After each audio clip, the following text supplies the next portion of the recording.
contradict yourself. You see where your pretty reasoning leads you. Aye. I presume thou art in the right, Ben Franklin. Presume? Huh. Unquestionably, I'm in the right. I was in the right in the beginning. I've been in the right all along. I'm always right. Thou hast won the disputation, Ben Franklin. But I won't concede it to thee. Won't concede it, eh? Why, my friend? Prithee, why? Because, Ben, thou art not content with being in the right. Thou hast to be overbearing and insolent as well. Good day to thee, sir. Oh, Good day, Mistress Franklin. Good day.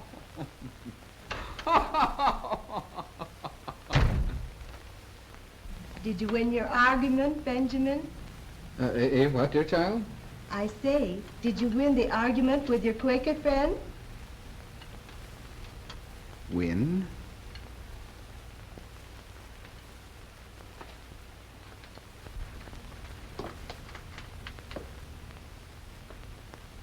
Win?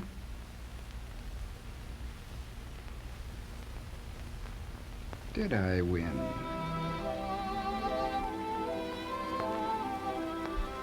Ben Franklin, the great American diplomat and philosopher. One of the greatest salesmen that ever lived. He began life an inveterate arguer. But when his Quaker friend drove home the awful truth, Ben took it on the chin and asked himself a few questions. He did some powerful thinking, and he came to the conclusion that you don't win arguments by arguing. But what is more important, Ben did something about it. He decided to correct his faults. He determined to change his method of working with people. He formulated some rules to govern his man-to-man relations. Virtue is obtained rather by the use of the ears than of the tongue. Put on the humble inquirer. Argument is productive of disgusts and perhaps enmities. In answering an opinion, observe that in certain cases, the opinion would be right. Forbear all direct contradictions to the sentiments of others and all positive assertions. Lose no time, but let each part of your business have its time. They are simple, these rules, but they helped make possible Ben's long and illustrious career of selling America. They helped make Ben one of the most effective salesmen of all time. Now, Ben wasn't what we would call a natural-born salesman, but by applying these rules, he sold the people of Pennsylvania his ideas for clean streets. People weren't attracted to Ben, just the opposite, in fact. But despite this, he sold his ideas for a volunteer fire department and a public library. By nature, Ben didn't have the knack of getting along with people, yet he put over his ideas for a free hospital and state university. Ben was a poor speaker, but he carried his points. He sold America to the French and secured many millions of dollars in loans. Loans which made possible the victories of General George Washington. As an old man, Ben went to the Constitutional Convention and sold America on signing the supreme law of the land. Selling America wasn't a hit or miss proposition with Ben. It all came down to the simple rules he established for himself early in life, and which he applied throughout the length and breadth of his long selling career. Now, this is all very well and good, but the modern salesman says, how do Ben's rules apply to modern selling? What kind of a salesman would Ben make today? Times have changed. Customers today are different. Selling America today isn't like selling America back in the 18th century. You're quite right, sir. Times have changed. The modern customer is different in dress, in manner of living.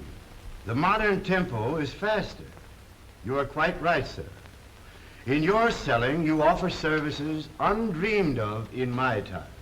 You answer needs that never existed before. What you sell America is entirely different, but how you sell it is something else. The methods of influencing people to buy are more or less universal. They're based on human nature, which is perhaps the one thing in all the years that has remained constant. Then you think I can sell, well, refrigerators, ranges, automobile tires, anything at all that's modern, by some of those rules? Indeed I do, sir. Well, Ben, you'll have to show me. That will be a pleasure, sir. All right, Ben. What's your first rule again? My first rule, sir, is virtue is obtained rather by the use of the ears than of the tongue. Put on the humble inquirer. Which in up-to-date English means get the prospect to talk, ask questions, eh, Ben? Right, sir. But then does that always apply?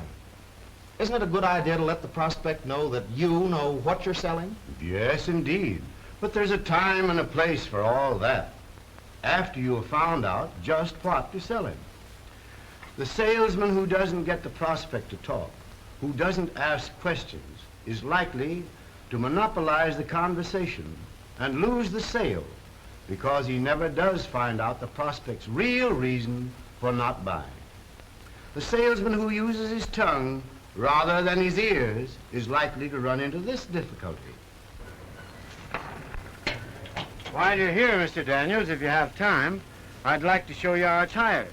You'll be needing some new ones before long, you know. Yes, I know.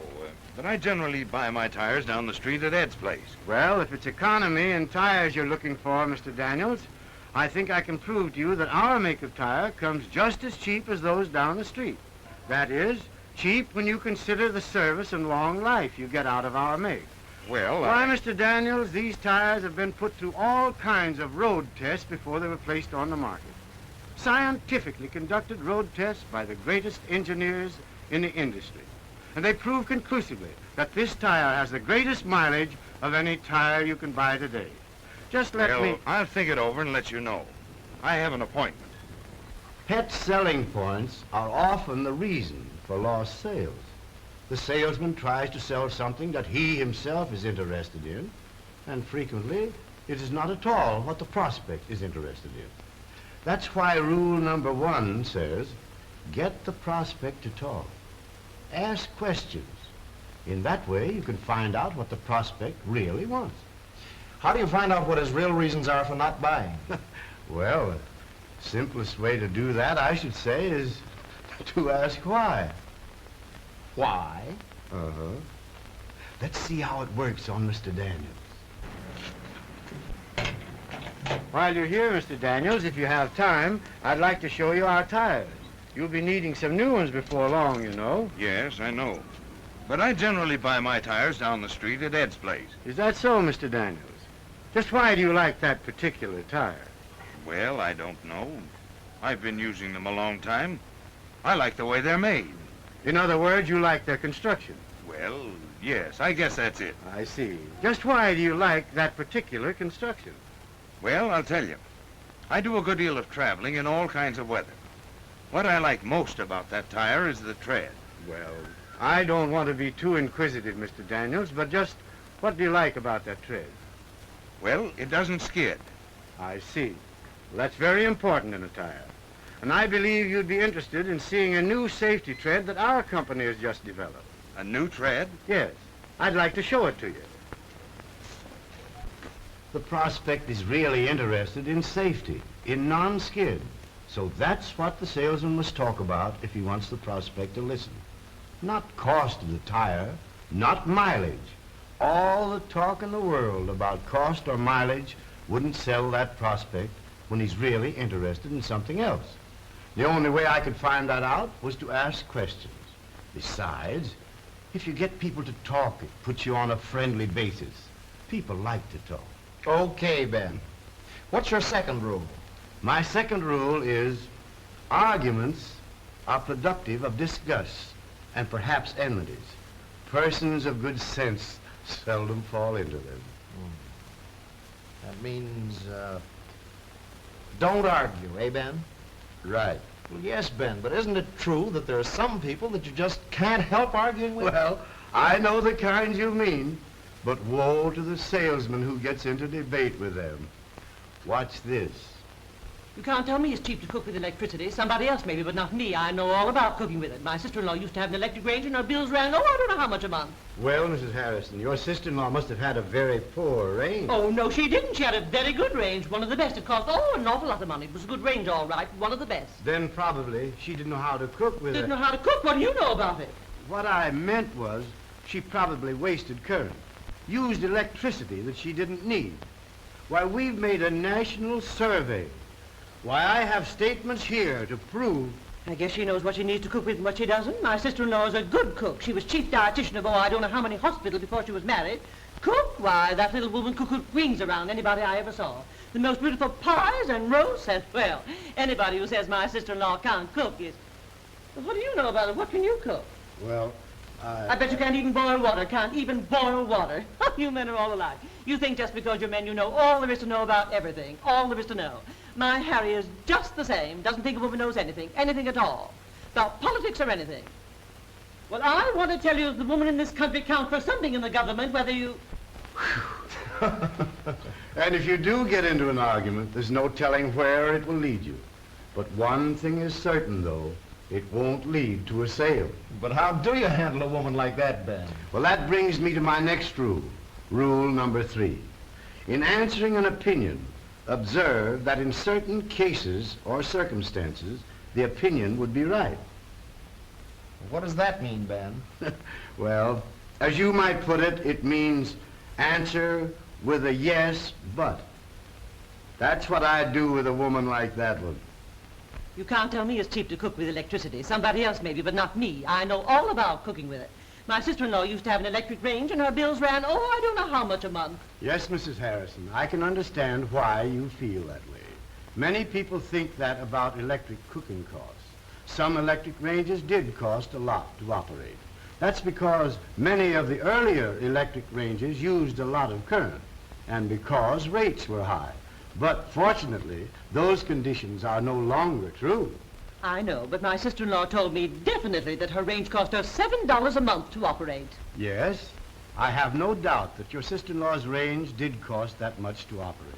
But today's electric rates are appreciably lower, and the modern range uses considerably less current. Well, it's hard to believe there could be so awful much difference. Yes, it is hard to believe.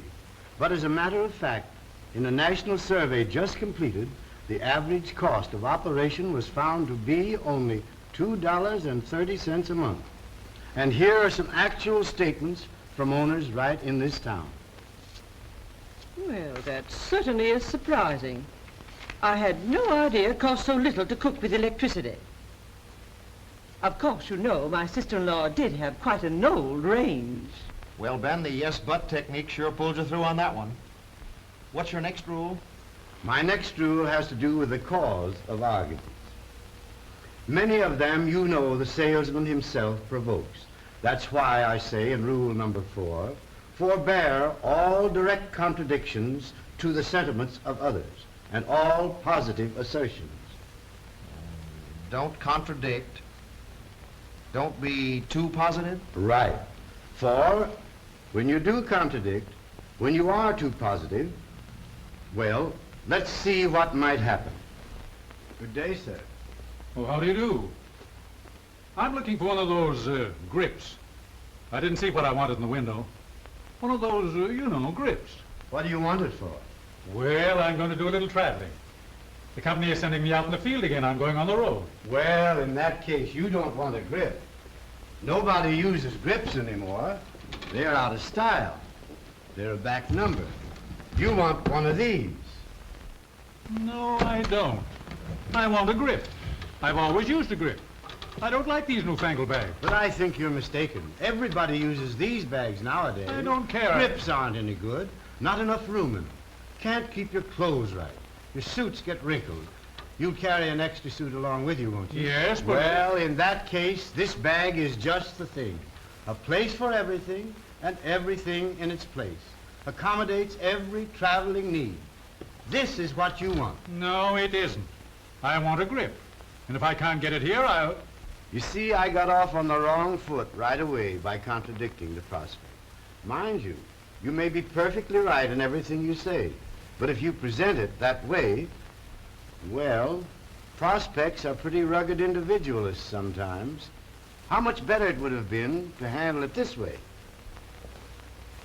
Good day, sir. Well, how do you do? I'm looking for one of those grips. I didn't see what I wanted in your window. One of those, you know, grips. Yes, I understand. Of course. Going to do a little traveling, eh? Yep. I'm going on the road again. Here is a very nice grip. Genuine top grain cowhide leather. Hand sewed. Lined with imported Irish linen. Will not scratch or soil. Yeah? Well... By the way, here's another style of bag with many new conveniences for a person who travels a lot. Well, I know. But it probably costs too much. It does cost a little more, but then the savings on suit pressings would in a short time more than pay for the difference. Well, I never thought about one of those. But you know, that looks all right. In other words, always be sure to show them what they ask for first. Yes. By not contradicting and getting off on the right track, you're well on the way to stepping the prospect up to a better sale, to what he really needs, and to having a better satisfied customer.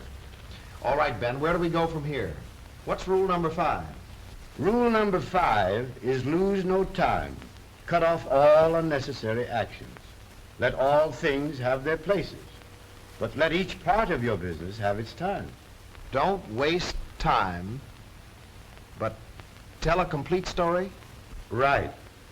Now suppose I'm selling a woman a refrigerator. I find out, by getting the prospect to talk, that she's interested in the ice tray. All right. You see, Mrs. Brown, a simple lift of this lever and the cubes are released instantly. The quick cube tray, it's called. Here, try it.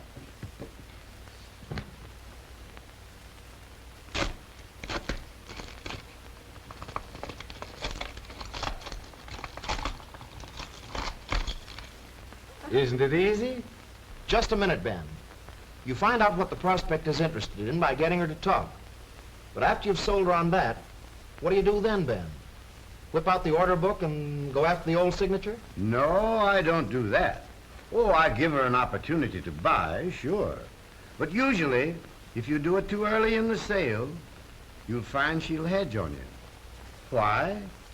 Because she's busy thinking up other things she's interested in. What are you driving at, Ben? Just this. I must tell a complete story. Not only must I sell her on the things she told me she was interested in, but I must sell her on the other things she's interested in that she didn't tell me about. Maybe she didn't even think about. If I'm a smart salesman, I anticipate these things. Consider the savings.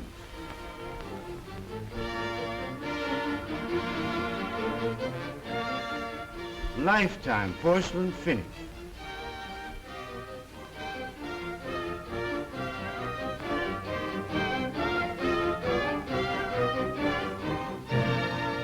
No tugging, no hacking, no prying. Extra cold storage for ice cubes and meat.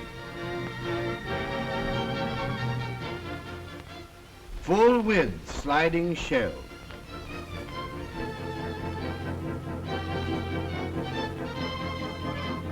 Hydrator for fruits and vegetables.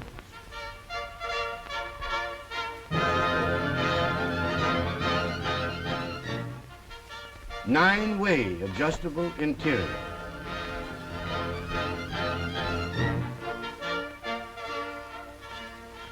Thermo-sealed cabinet.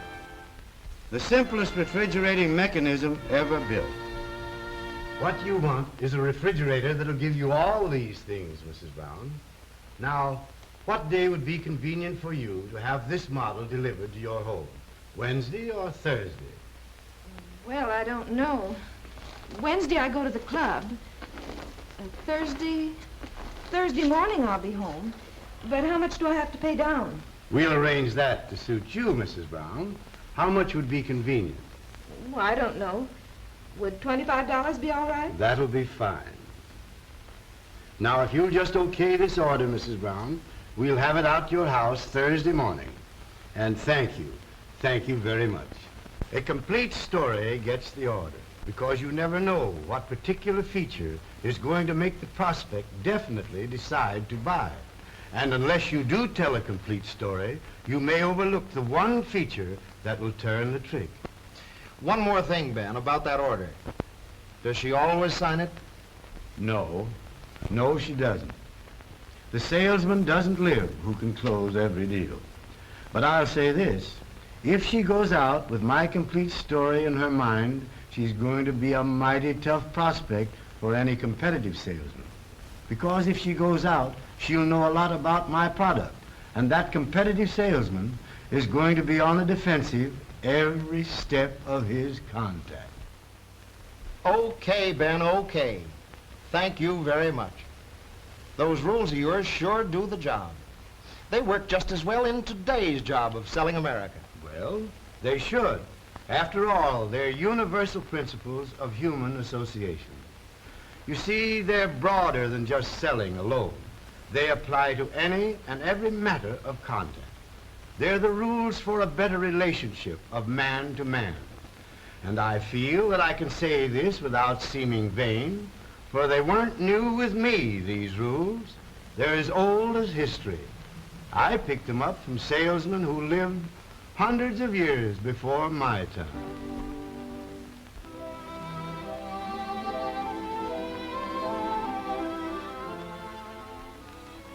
Get the prospect to talk. Ask questions.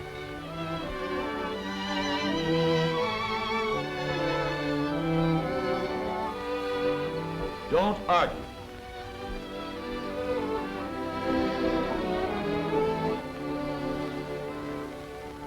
Answer with a yes, but.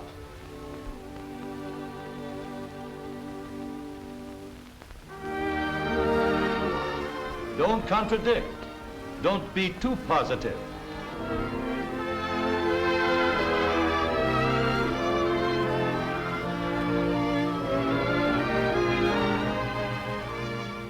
Don't waste time, but tell a complete story. Use these 5 rules every day, in every contact, and you can sell America.